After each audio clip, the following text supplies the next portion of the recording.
Hello guys, welcome back to the channel. In today's video, I'm going to show you how we can add the Google Maps search bar to our home screen on Android phone.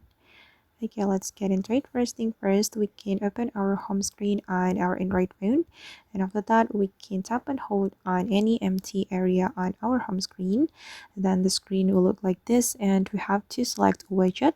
We're going to add the Google Maps search bar widget to our home screen. So we can go to the maps.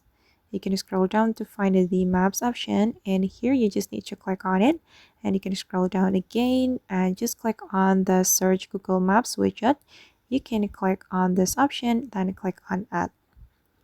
Okay, and now the Google Maps search bar widget has been added to my home screen.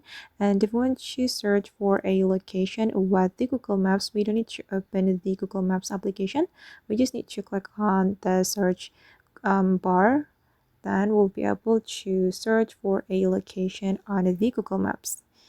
Alright guys, and that's how we can add the Google Maps search bar to our home screen on Android mobile phone.